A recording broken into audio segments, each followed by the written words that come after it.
तो शुरुआत करते हैं हम आज की नई कहानी से। राहेल एक बहुत ही गरीब लड़का था। वो और उसकी माँ एक दूसरे का सहारा थे। उनका उन दोनों के सिवाय कोई नहीं था। राहेल की माँ अपने बेटे को एक पल के लिए भी दूर नहीं होने देती थी और राहेल ही अपनी माँ का बहुत अच्छे से ख्याल रखा करता। वो उसे किसी भी चीज की तकलीफ नहीं होने देता। राहेल जंगल से लकड़ियाँ लाकर उन्हें बाजार में बेचकर अपना और अपनी माँ का 2 वक्त का खर्चा चलाया करता और 2 वक्त का खाना जुटा पाता था। एक दिन जब राहेल जंगल में लकड़ियाँ लाने के लिए जाता है तो उसे बहुत देर हो जाती है और जब वो वापस आता है तो उसकी माँ गुस्सा करती हुई कहती है, तुमसे कितनी बार कहा है राहेल कि जब भी लकड़ियाँ लेने के लिए जाया करो जल्दी आ जाया करो। शाम के समय जंगल में रुकना ठीक नहीं। तुम्हें पता है ना मुझे कितनी चिंता होती है। तुम्हारी सिवा मेरा है ही कौन। अगर तुम्हें कुछ हो गया तो। माँ मुझे कुछ नहीं होगा, आप बेकार में ही इतनी चिंता करती रहती हो। रात हो चुकी थी। राहेल और उसकी माँ खाना खाकर सो जाते हैं और सुबह होते ही राहेल जंगल से लकड़ियाँ लेने चला जाता है और वो पेड़ से सूखी सूखी लकड़ियाँ काटने लगता है। लकड़ियाँ काटते हुए उसे सुबह से शाम हो जाती है। आज तो लकड़ियाँ काटते हुए बड़ी देर हो गई, शाम भी होने वाली है। घर देर से पहुँचा तो माँ बहुत गुस्सा करेगी। फिर वो जल्दी से सारी लकड़ियाँ इकट्ठा करके उन्हें बांधने लगता है। तभी उसे कुछ अजीब सी आवाज सुनाई देती है और वो आवाज सुनकर वहीं रुक जाता है। ये आवाज कैसी? मुझे जल्दी ही यहाँ से निकलना होगा। वैसे भी रात होने वाली है, यहाँ ज्यादा देर रुकना खतरे से खाली नहीं है। फिर वो लकड़ियाँ बांध कर अपने सर पर रखने ही वाला था कि तभी उसे किसी के कदमों के चलने की आहट सुनाई देती है, जिसे सुनकर वो बुरी तरह से डर जाता है और फिर वो चारों तरफ घूमकर देखता है तो उसे दूर तक कोई दिखाई नहीं देता। मुझे जल्दी यहाँ से जाना ही होगा। राहेल जैसे ही लकड़ियाँ ले जाने वाला होता है तभी उसके सामने अचानक से एक भेड़िया आ जाता है और वो उसे देखकर बुरी तरह डर जाता है। भेड़िया! अपने सामने भेड़िए को खड़ा देखकर राहेल की सांसें रुक गई। भेड़िए को सामने देख उसे अपनी मौत दिखाई दे रही है और वो अपने खुदा को याद करने लगता है। ऐ मेरे खुदा, मेरी मदद कर, इस भेड़िए से मुझे बचा ले। मेरे अलावा मेरी माँ का कोई भी नहीं है। अगर मुझे कुछ हो गया तो मेरी माँ मर जाएगी। उसे कुछ समझ नहीं आ रहा था कि वो क्या करे। तभी भेड़िया धीरे धीरे कदमों से उसकी तरफ बढ़ने लगता है। उसे अपनी ओर आते देखकर उसकी हालत और बुरी हो जाती है। या अल्लाह, मुझे इस भेड़िए से बचाओ। लगता है आज ये भेड़िया मुझे अपना शिकार बनाकर ही रहेगा। तभी अचानक से भेड़िया राहेल के ऊपर झपट पड़ता है और वो बेहोश हो जाता है। उधर घर के बाहर बैठी उसकी माँ उसका इंतजार कर रही है। राहेल अब तक नहीं आया, उसे तो अभी तक आ जाना चाहिए। या अल्लाह, कहीं वो किसी मुसीबत में तो नहीं। मेरा तो दिल ही बैठा जा रहा है। ए खुदा, मेरे राहेल को सही सलामत घर भेज दो। वो अपने बेटे की सलामती की दुआ कर रही थी और उधर जब राहेल को होश आता है तो वो तब तक भेड़िया वहाँ से जा चुका था। उसे कुछ समझ नहीं आ रहा था कि भेड़िया उसे खाए बिना कैसे चला गया। फिर वो बिना लकड़ियाँ लिए जल्दी से घर चला आता है और जैसे ही उसकी माँ उसे देखती है, मेरी बेटी, तुम ठीक तो हो ना? तुम्हें आने में इतनी देर कैसे हो गई? पता है मैं कितनी डर गई थी। और ये तुम्हारी हालत इतनी खराब कैसे? माँ वो कुछ नहीं, मेरा पैर फिसल गया था, बस और कुछ नहीं। राहेल अपनी माँ को भेड़िए के बारे में कुछ नहीं बताना चाहता था क्योंकि उसकी माँ बहुत परेशान हो जाती। उसे भी उस भेड़िए के बारे में सोच सोच कर डर लग रहा था कि जैसे मानो भेड़िया अभी उसके सामने आ जाएगा। रात हो चुकी थी। राहेल और उसकी माँ दोनों सो जाते हैं और अब जैसे ही आधी रात होती है राहेल का शरीर अकड़ने लगता है। ये मुझे क्या हो रहा है? मेरा शरीर इतना क्यों अकड़ रहा है? और फिर वो भेड़िए में बदलने लगता है। नहीं नहीं नहीं, ऐसा नहीं हो सकता। और फिर जब वो भेड़िया बन जाता है तो अपने शिकार की तलाश में निकल जाता है। तभी रास्ते में जाते हुए एक आदमी की नजर उस भेड़िए पर पड़ती है और वो बुरी तरह घबरा कर भागने लगता है। बचाओ बचाओ भेड़िया बचाओ, भेड़िया मुझे खा जाएगा, कोई मुझे आकर बचाओ। चीखता रह जाता है और पल झपकते ही भेड़िया उसे दबोच लेता है और घसीटता हुआ झाड़ियों में ले जाकर उसे मार देता है और उसका खून पी जाता है। और सुबह होने से पहले ही वो वहाँ से गायब हो जाता है। और फिर जैसे ही सुबह होती है और जब उसकी माँ उसे जगाने के लिए आती है तो उसके मुंह पर लगा खून देखकर बहुत बुरी तरह घबरा जाती है। राहिल, राहिल बेटा उठो। क्या हुआ माँ, तुम इतनी घबराई हुई क्यों? राहिल, ये तुम्हारे मुंह पर खून कैसे आया? तभी उसकी माँ फिर उससे कहती है, राहिल, राहिल कहाँ खो गए? मैं तुमसे कुछ पूछ रही हूँ, बताओ ना ये खून तुम्हारे मुंह पर कैसे आया? उसे कल रात के बारे में कुछ भी याद नहीं था और वो अपनी माँ की बात का कोई जवाब नहीं देता और बिना कुछ कहे वहाँ से नहाने चला जाता है। और उधर झाड़ियों के पास से जाते हुए असलम नाम के आदमी की नजर उस लाश पर पड़ती है और वो पूरी तरह डर कर चिल्लाने लगता है। लाश लाश। उसकी आवाज से सभी लोग इकट्ठा हो जाते हैं। या अल्लाह, इसे इतनी बुरी तरह से किसने मारा होगा? तभी एक आदमी कहता है, मुझे तो ये किसी आदमी का काम नहीं लगता, किसी शैतान का काम लगता है, तभी वो इतनी बेरहमी से बेचारे को मारा है। और फिर उस आदमी के मरने की खबर पूरे गांव में फैल जाती है। और जब उसकी माँ को उस आदमी के बारे में पता चलता है तो वो घर आकर अपने बेटे को बताती है, उस आदमी को किसी ने बेरहमी से मारा है। लोग तो ये भी कह रहे हैं कि किसी आदमी का काम नहीं, किसी शैतान का काम है। मुझे तो सुनकर ही बहुत डर लग रहा है। रात हो चुकी थी। राहिल और उसकी माँ खाना खाकर अपने अपने कमरे में सोने चले जाते हैं। और फिर जैसे ही आधी रात होती है, राहिल का फिर से शरीर अकड़ने लगता है और वो फिर से भेड़िया बन जाता है और फिर अपने नए शिकार को ढूंढने के लिए निकल जाता है। तभी उसे एक आदमी दिखाई देता है और जब वो उस भेड़िए को देखता है तो उसकी चीख भेड़िया, अरे भेड़िया बचाओ।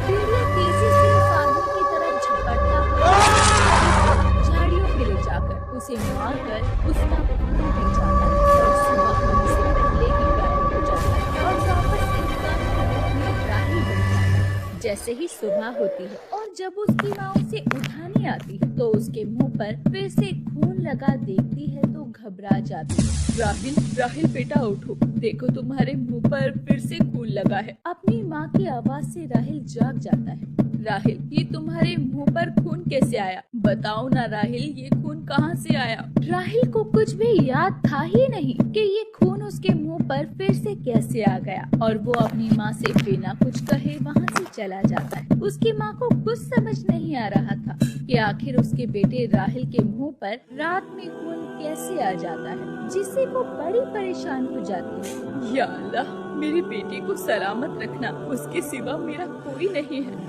ये सोचकर उसकी माँ दुखी हो रही थी और राहिल को कुछ भी याद नहीं था कि ये सब उसके साथ हो क्या रहा था। वो बार बार याद करने की कोशिश करता लेकिन उसे कुछ भी याद नहीं आ रहा था, जिसकी वजह से वो परेशान रहने लगा था। आगे क्या हुआ ये जानने के लिए पार्ट 2 लिखकर कमेंट करना। हसन नाम का एक आदमी आगरा शहर के छोटे से गांव में रहता था। वो अपनी बीवी और 2 छोटे बेटे राहिल और आमिर के साथ रहा करता। राहिल और आमिर दोनों ही भाइयों में बहुत प्यार था। वो दोनों ही भाई बहुत समझदार थे। वो दोनों हमेशा अपने अम्मी और बाबा का कहा माना करते। हसन की बीवी बहुत ही नेक दिल औरत थी। वो दिन रात अल्लाह ताला का नाम लेती और उनकी 5 वक्त की नमाज पढ़ती और वो अपने बच्चों को भी हर रोज नमाज पढ़ना सिखाती। एक दिन की बात है, नमाज पढ़ने का वक्त होता है और वो अपने बच्चों से कहती है, चलो बच्चों, नमाज पढ़ने का वक्त हो गया है, जल्दी से आकर नमाज पढ़ लो। फिर वो और उसके बच्चे नमाज पढ़ने बैठ जाते हैं और जब दोपहर हो जाती है तो हसन अपने घर खाना खाने आता है और उसे देखते ही बच्चे शोर मचाना शुरू कर देते हैं। बाबा आ गए, बाबा आ गए। फिर हसन की बीवी उसके लिए खाना निकालती है और फिर वो अपने बच्चों के साथ खाना खाने बैठ जाता है और खाना खाने के बाद वो फिर से नदी पर नाव चलाने के लिए जा रहा होता है। तभी उसके दोनों बच्चे उसके साथ जाने के लिए कहते हैं। बाबा, हमें भी अपने साथ नदी पर ले चलो, हमें भी आपके साथ नाव पर जाना है। नहीं बेटा, तुम अभी बहुत छोटे हो। बाबा, ले चलो ना अपने साथ। कितने दिन हो गए आपके साथ गए हुए, और कब से हमने नाव भी नहीं घूमा। नहीं, मैं तुम्हें अभी अपने साथ नहीं ले जा सकता। वैसे भी आज मुझे बहुत काम है। बाबा, मान जाओ ना, हम आपको बिल्कुल भी परेशान नहीं करेंगे। नहीं, मैं तुम्हें नाव पर ले जाकर कोई खतरा नहीं मोल ले सकता। तभी हसन की बीवी वाहिदा कहती है, अब मान भी जाइए ना, वैसे भी आपके साथ नाव पर गए हुए इन्हें कितने दिन हो गए हैं और आप बिल्कुल भी चिंता मत कीजिए, अल्लाह के रहते इन्हें कुछ नहीं होगा। सही कहा तुमने, अल्लाह के रहते हमारे बच्चों को कुछ भी नहीं हो सकता। तुम अल्लाह की इतनी इबादत जो करती हो, हर रोज 5 वक्त की नमाज जो करती हो, तो भला हमारे बच्चों को कुछ कैसे हो सकता है। और फिर वो अपने दोनों बच्चों राहिल और आमिर को अपने साथ ले जाने के लिए राजी हो जाता है और दोनों ही बच्चे बहुत खुश होते हैं। ये हम बाबा के साथ नदी पर घूमने जाएंगे। अच्छा, ज्यादा खुश मत हो और मेरे साथ चलो। वहीदा और हसन अपने बच्चों को इतना खुश होते देखकर खुद भी खुश थे और फिर हसन बच्चों को अपने साथ नदी पर ले जाता है और वो नाव में यात्रियों को बिठाने के बाद राहिल और हसन को भी बैठाता है और उन्हें समझाते हुए कहता है, देखो बच्चों, नाव में आराम से बैठे रहना, कोई शरारत नहीं करना। फिर हसन सभी यात्रियों को नाव में बैठाकर चप्पू चलाते हुए उन्हें उस पार लेकर जाता है और छोड़ देता है और वापसी में आते हुए उन्हें शाम हो जाती है। राहिल को नाव में घूमना बहुत अच्छा लग रहा था। हसन अभी नदी के बीचों बीच पहुंचा ही था कि तभी राहिल और आमिर दोनों अपने बाबा की नजर बचाकर नदी में हाथ डालकर खेलने लगती हैं। कितना मजा आ रहा है ना आमिर, नदी में हाथ डालकर। हाँ, बहुत अच्छा लग रहा है। नदी से हाथ निकालने का तो मन ही नहीं कर रहा है।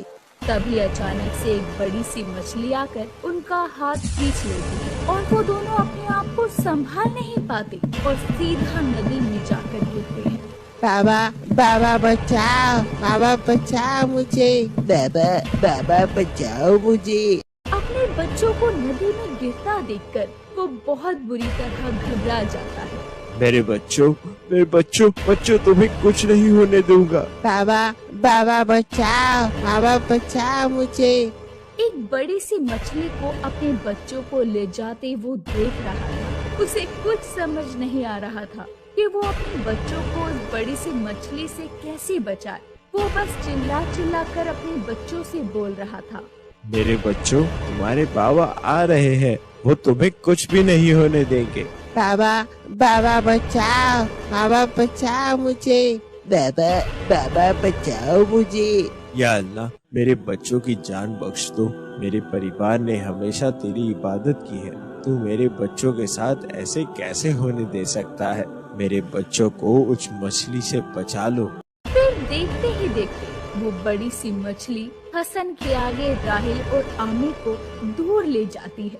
वो कुछ नहीं कर पा रहा था और राहिल और आमिर दोनों अल्लाह का नाम ले रहे थे और बार बार मदद के लिए उन्हें पुकार रहे थे। है खुदा, है परवरदिगार, मदद कर, मदद कर। है खुदा, हमारी जान बख्श दे इस मछली से।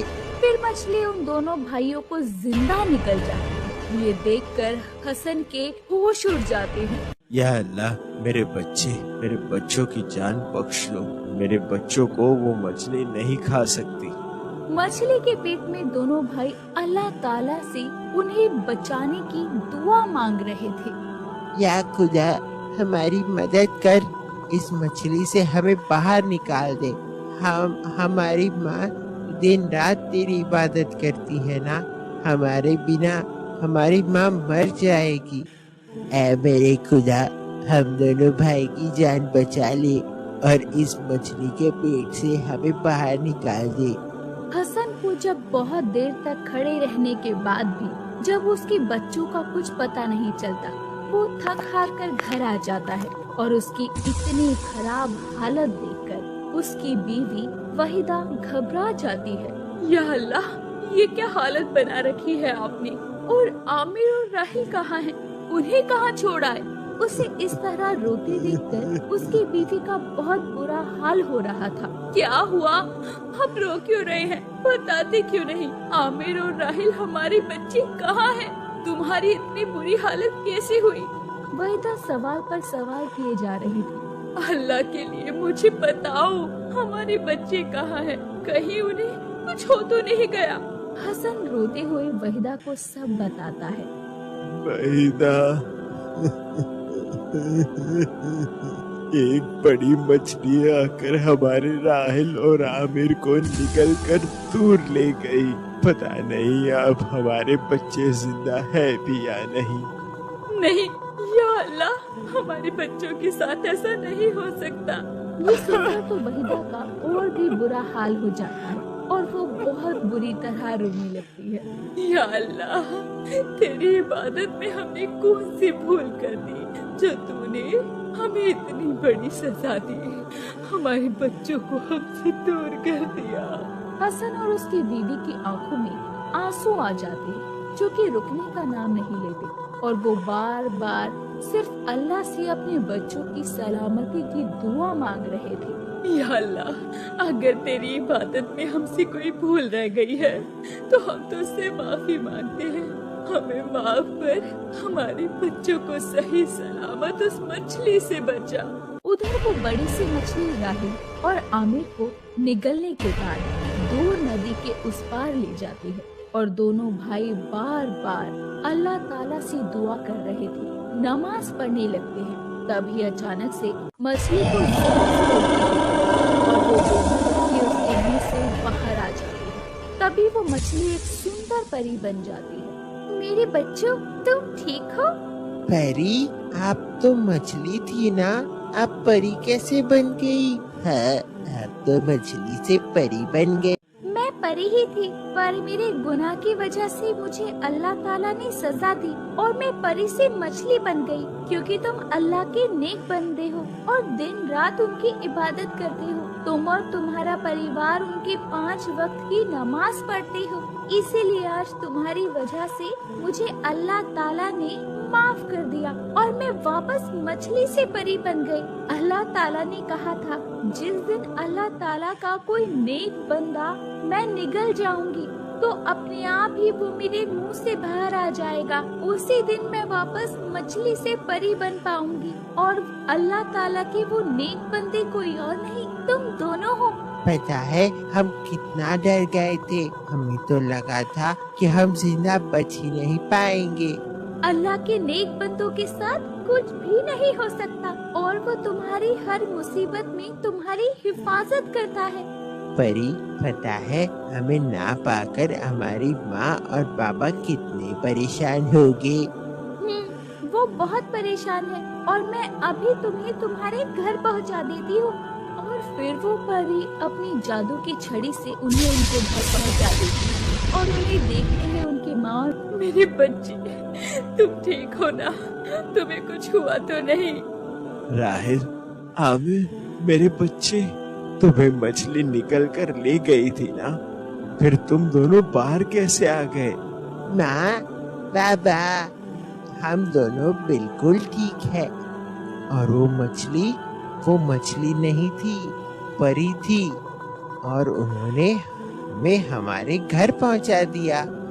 फिर राहिल और आमिर अपनी माँ और बाबा को सारी बात बताते हैं। अल्लाह, तेरा लाख लाख शुक्र है जो तूने हमारे बच्चों को सही सलामत घर पहुंचा दिया। हमने तो हमारे बच्चों को जिंदा देखने की उम्मीद ही छोड़ दी थी। हम दिल से तेरा शुक्रिया अदा करते हैं। तूने हमारे बच्चों को सही सलामत हमारे पास पहुंचा दिया। फिर हसन और उसका परिवार अल्लाह का शुक्रिया अदा करते हैं और अल्लाह ताला की उन पर और ज्यादा रहमत हो जाती है। दोस्तों, आपको ये कहानी कैसी लगी हमें कमेंट करके बताना ना भूलें। हम ऐसी ही कहानियाँ आप तक लाते रहेंगे। तब तक के लिए